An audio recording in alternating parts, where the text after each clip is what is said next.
Talk a little bit about what it's been like to actually make the team down there in Tampa Bay. Great opportunity. Just being around some great guys and a great team, a great coaching staff, and just a great organization as a whole. Talk, if you would, about when you're actually coming into the situation, and you get drafted in the 7th round, but it's obviously an uphill battle to make that team. What's it like going through that process? Just happy to have the opportunity to be drafted by Tampa Bay and have the opportunity that a lot of guys want, trying to make an NFL team. Just coming into a situation like that is a great opportunity, and once in a lifetime. Early it's on, like a dream come true. What have you seen early on, EJ, in terms of the differences between college football playing at Western and now being in Tampa Bay and the NFL? Is it the speed? Yeah, the speed is a lot different, and just playing with technique all the time.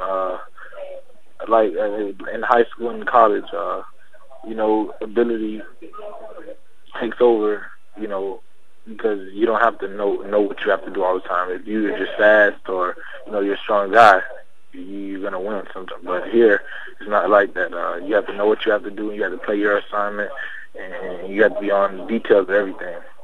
What's the feeling like for someone like you who obviously grew up with Lewis and now he's with the Lions and you're going to be in Tampa Bay? I mean, did you guys ever feel like it was going to happen, that you guys would both be NFL players? Was that a dream? I mean, like I said, it's a dream come true. I mean, for all young kids playing a sport, even guys who didn't play a sport, it's a dream come true. You've always dreamt it. I guess that's how you say it. But, I mean, like I said, it's a dream come true, and it's something you've always wished and wanted to happen, and you always prayed for.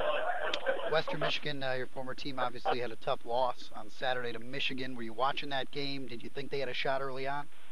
Yeah, they had a shot the whole way through the game. There's a couple of mistakes, but the guys, they played hard the whole game. They fought the whole way. A couple mistakes, like I said, but those things happen. When you make mistakes on a great team, things like that happen. But they're gonna bounce back. And I mean, when I was there, we went through the same things. Like I said, little mistakes, and you can't do that against a good team.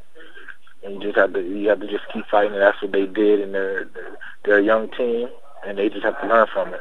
We all go through it. Much of the discussion is centered around that young secondary that you guys left behind, having so many people graduate. How did you think that they handled their first game being at the Big House, a place that you didn't even play?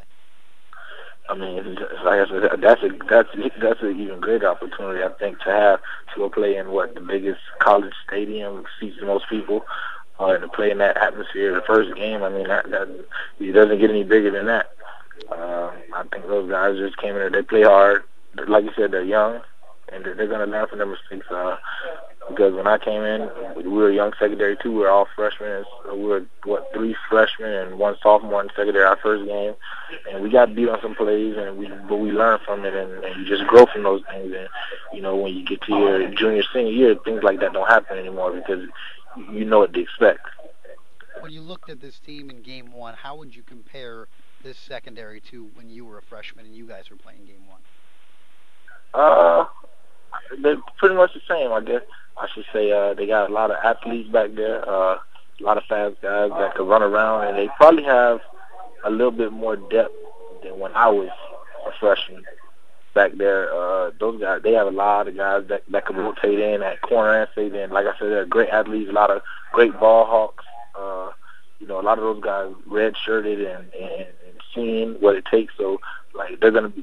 I think they'll take over and they'll do a way better job than we did.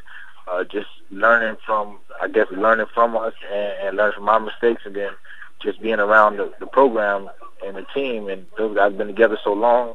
Like I said, the depth is going to help them a lot. All right, EJ, thanks a lot for joining us. I appreciate it. No problem. Thank you.